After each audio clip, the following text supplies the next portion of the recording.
Hello សួស្តីថ្ងៃនេះខ្ញុំមកបញ្ជាក់គម្រោង condo នៅផ្លូវ60 ម៉ែត្រមកចង់ review condo ជូនបងប្អូនអរគ្នាមើលតើនៅ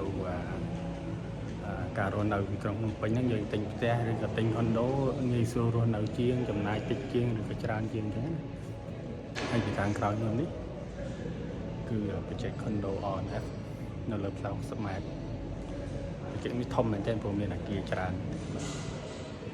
នេះជាគម្រោងរបស់ ONF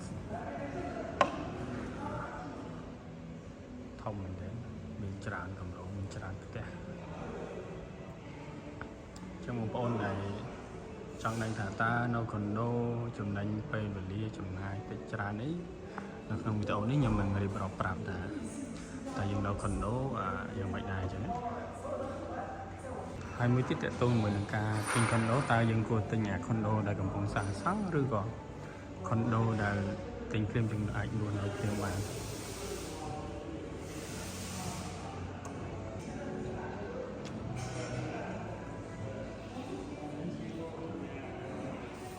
ចង់វាស្អាតនេះជាកន្លែងទទួលភ្ញៀវពេលតិជនមកអីចឹងទៅគឺមានកន្លែងទទួលភ្ញៀវមានកន្លែង drinking មានលក់កាហ្វេមានសពគ្រប់បែបយ៉ាងអញ្ចឹងបាទជាបាទខ្ញុំនាំបងប្អូនឡើងទៅខាងលើបន្ទប់ជាក់ស្ដែងឥឡូវយើងរៀបទៅមើលវិចិត្រផ្ទាល់ឲ្យខាងក្រុមការគម្រោងទីជួលយើងទៅមើលម្ដងអញ្ចឹងបាទនៅផ្លូវ60 ម៉ែត្រខាង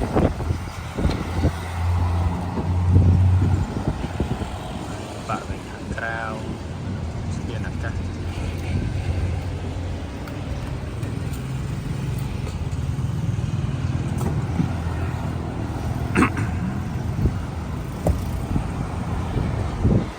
ចូលចោលខាងនេះវិញអូនណាបាននិយាយទៅជិះចូលបានបណ្ដៃគាត់ថាគេតដាក់ប៉ុនសោះចង់វាអត់បានជានៅកែយល់ទៅធ្វើហើយ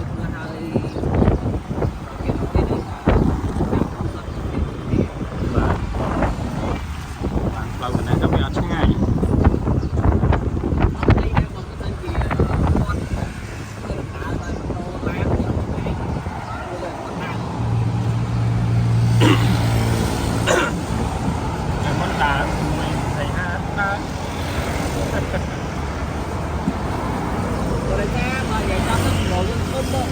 យើងវាស្មើនឹង100មួយធំពេកដើម្បីធំនឹងទៅយើងក៏ត្រូវតែដែរវាបាទខ្ញុំមិនដល់100នេះ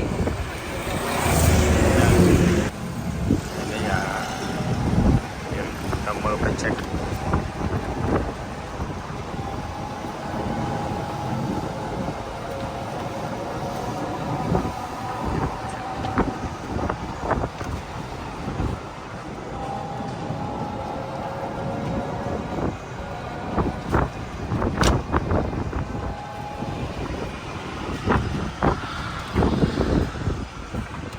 ឥឡូវខ្ញុំនាំបងប្អូនមកមើលបន្ទប់គេងអានេះបន្ទប់គេងខ្ញុំទៅរៀបហើយឲ្យបងប្អូនដែលគាត់ទិញហើយគាត់រៀបតាមរបៀបគាត់ខ្លះទៅគាត់ស្រឡាញ់មួយបន្ទប់គេពីបន្ទប់គេងអីចឹងណាបាទមានទូជាការលើក្រោមនេះកាលនេះមានបន្ទប់ទឹកគេស្អាត clean អញ្ចឹងរស់នៅស្រួលមែនតើការរស់នៅគឺងាយស្រួលដូច្នេះហើយតែដូចខ្ញុំនិយាយអញ្ចឹងវាប្រៀបមួយផ្ទះcondo វាទូចជាងបាទទូចជាងចំណុចល្អចំណុចមិនល្អខុសគ្នាតិចតួចតែដូចនិយាយអញ្ចឹងគឺចំណុចមួយចំនួនធំគឺការរស់នៅ condo វាចំណុចពេលវេលាបាទងាយស្រួលចូលក្រុងហើយការរស់នៅស្អាតនៅលើខាងលើខ្ពស់អញ្ចឹងងាយស្រួលមែនទែនបាទតែសភាពក៏ស្អាតដែរធ្វើបរិយាកាសផងយើងអត់អូអាប់ប្រហែលទេបាទអូខេបងប្អូនអរគ្នាឥឡូវខ្ញុំមកខាងលើហើយខាងលើនេះជាអាងហាទឹកហើយខាងក្រោយខ្ញុំនេះទន្លេបាសាក់ខាងបរិយាពេញធួតអញ្ចឹងជីកនេះគឺមើល view ឃើញច្រើនមែនទែនបាទ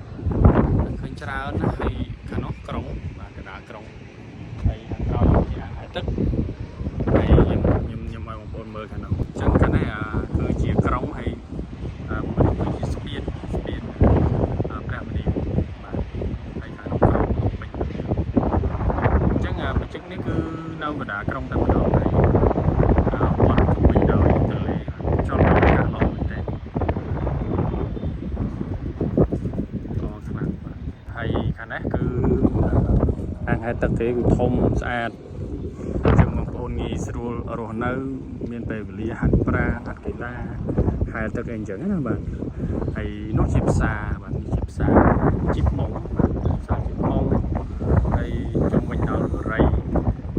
អានេះបើយើងនិយាយទៅចូលក្រុងគឺផ្លេតទេបាទដូចជាអត់យូរទេអត់មានការស្ទះទេបើយើងនៅក្រៅក្រុងចំណុចពិសេសដែលយើងនៅខុនដូគឺអញ្ចឹងហើយបាទចំណុចពេលវេលាមែនតើអ្នកខ្លះគាត់ចំណាយពេលវេលាទិញបរិយនៅឆ្ងាយបាទនៅឆ្ងាយរស់នៅបានគ្នាច្រើនតែអាមឈប់បាយយើងធ្វើដំណើររាល់ថ្ងៃហ្នឹងវាចំណាយពេលវេលាចំណាយលុយចំណាយសាំងហើយសុខភាពយើងក៏អត់សូវល្អដែរព្រោះយើងជិះខ្លះហុយដីហុយអីចឹងទៅអញ្ចឹងការរស់នៅខុនដូនិងរស់នៅផ្ទះវាខុសគ្នាប៉ុណ្្នឹងហើយបាទចង់ចំណេញពេលវេលាគិតពីសុខភាពអាចមករស់នៅខុនដូបាទចំណុច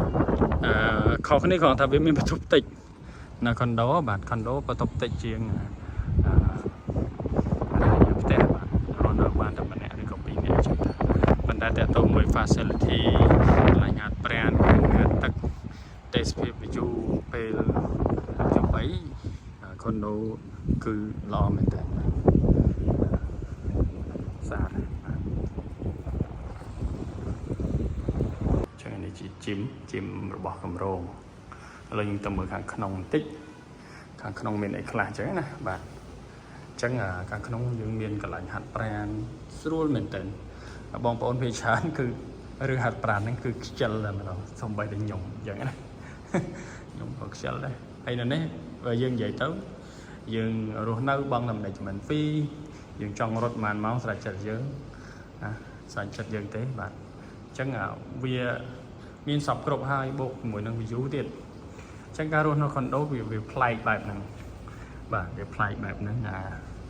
កន្លែងនៅផ្ទះរបស់យើងបើយើងអាចហាត់គឺយើងដើរហាត់បានអញ្ចឹងណាតែនេះយើងមានម៉ាស៊ីនរត់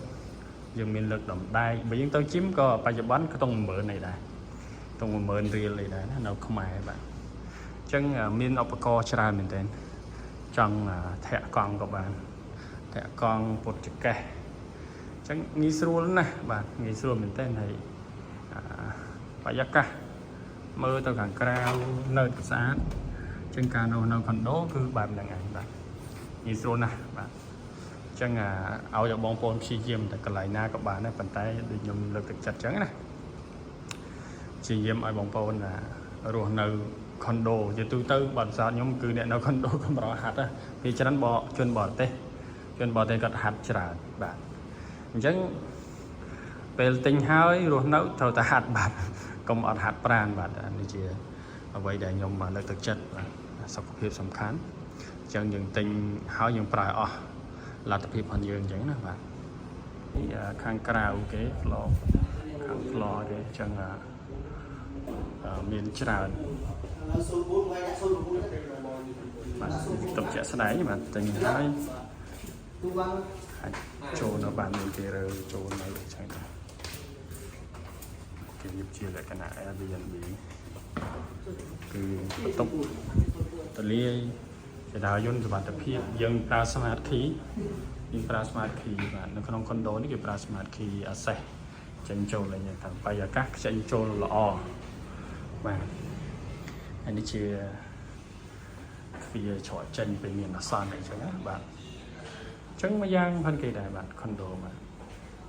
តែនេះល្អអានេះបន្ទប់ standard គេអត់តន់ decor ណាបាទអញ្ចឹងបងប្អូនស្រឡាញ់បែប decor មិន decor ខ្លួនឯងទៅបាទហើយលោកម្រងគេ decor ឲ្យយើងអត់ស្អាតយើងអត់ពេញចិត្តអីចឹងទៅ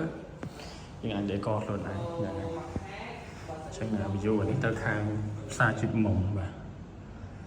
ស្អាតមួយយ៉ាងបាទហើយរស់នៅដូចខ្ញុំនិយាយចឹងនៅបានម្នាក់ឬក៏ពីរនាក់អ្នកទៅការ private ទៅការឯកជនភាពអីអាច ទិញខុនដូនៅបានបាទ